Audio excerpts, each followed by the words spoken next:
May 23rd, the Granada Hills Knollwood Community Plan Update went before the City Planning Commission. Several of us were there. There were some other speakers. I unfortunately couldn't stay for the entire hearing, so Dave, I might have to lean on you a little bit to get the final. I believe it was approved or passed on as is, wasn't it? Pretty much. There were some comments on a couple of things, including the residential floor area. There was one commissioner that thought that it should be expanded, but when he was pushed, he didn't offer a formal motion, so it was basically handed back to staff to take another look at it and make a recommendation to the Plum Committee as to whether or not there should be revisions to the RFA. So that was probably one of the more significant things. There was a lot of discussion from both our neighborhood councils. We did coordinate this, complaining about the fact that they do not have a completed environmental impact report at this time, and putting it on the record that we thought that was improper. The city attorney's representative basically said no need to have it because the Board of Commissioners' decision is advisory to the City Council. And the City Council has the final decision. They're the ones that need the final EIR to act. So I'm not sure I agree with that ruling, but that's the City Council or the City Attorney's representative and their opinion on it anyway. Other than that, it took a long. We had 2 or 3 items in front of us, so I think we were there till about 1:15, and everything else pretty much went through as recommended by staff. There are a couple things on the specific plan, and we have those tonight to recommend changes. So I'll give it back to you. Thank you. I'll also comment that the chair of the commission, Mr. Roshan, had a lot of nice things to say about the community. He was impressed by the environment that we had here and that we try to maintain, and very kind words on his part. So one issue that came up in the specific plan, this was done in the latest revision, is a proposal to remove a couple parcels from the specific plan. You may remember that some of our direction on the specific plan was to try to catch any commercial properties that had any zone changes that had occurred where there were commercial properties in the area that were not under the control of the specific plan. And Granada Hills North requested that the Knollwood Shopping Center be added. There were a few other intersections, and those were added in. But on the last revision, a couple parcels along Lindley, north of Chatsworth, were taken out.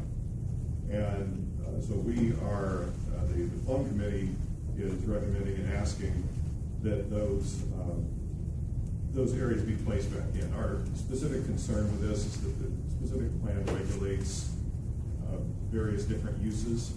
There's a lot of property here that's C2, and C2 allows anything up to and including adult entertainment use. Our specific plan prohibits that, and the concern is if we've got a small commercial area that's outside the specific plan, it will naturally become the place where any of those otherwise prohibited businesses would go. With its proximity to the high school, that's particularly concerning to us. So we also received a letter from Granada Hills Charter asking that those properties stay under the control of the specific plan, and also incorporating the properties on Zelza and Devonshire to the south, so that they have those same protections in the area of the school. So our motion from committee is to retain those properties, and it says here retain the northwest corner, but it's really a strip along Lindley up to the north, or specifically, I think that was numbers 15 and 16. Yeah, it's from Chatsworth to Tribune on the west side of Lindley. And then to also add the northeast and northwest corners of Devonshire and Zelza. That's where there's an auto repair down there, and there's subway a gas station and 7-Eleven.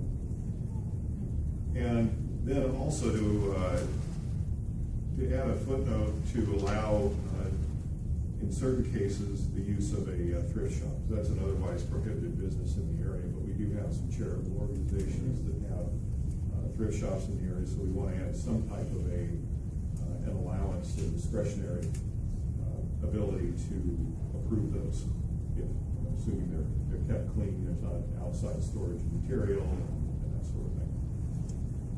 So that is a motion from committee.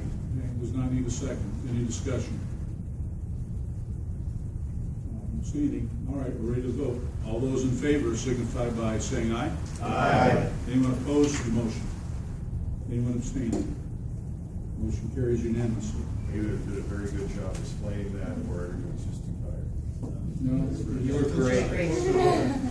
Jerry, didn't we have some other motions we're going to be bringing up tonight, like the two conditions, PE zones, the recycling centers we talked about?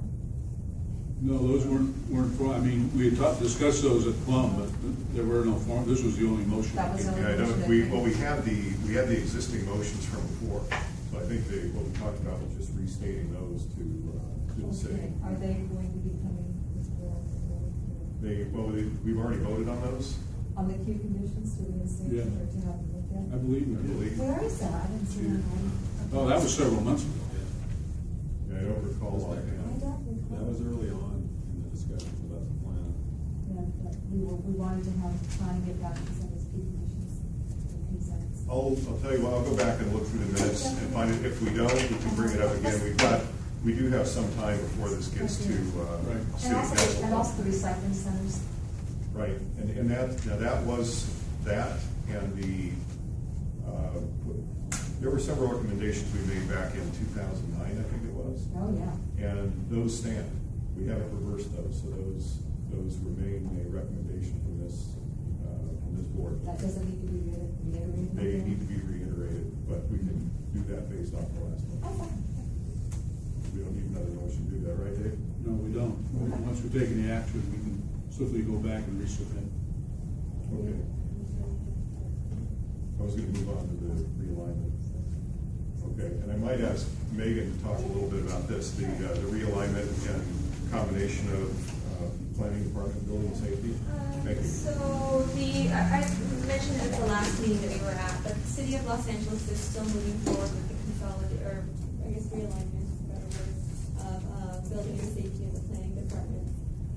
As I mentioned at the last meeting, this is based off of numerous problems that many businesses coming to our communities. There seems to be a disconnect between building and safety and planning. I know we've certainly had quite a few problems here in Granada Hills. Basically, one of the issues is receiving permits for any type of new construction.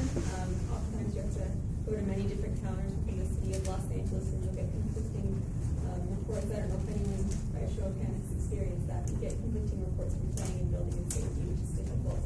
Another issue is that when planning approves a project and there are critical conditions or some conditions on the project, they're not enforceable by building and safety. And we've had that problem extensively, I think, in the Granada Hills North community, especially when it comes to the newer home development.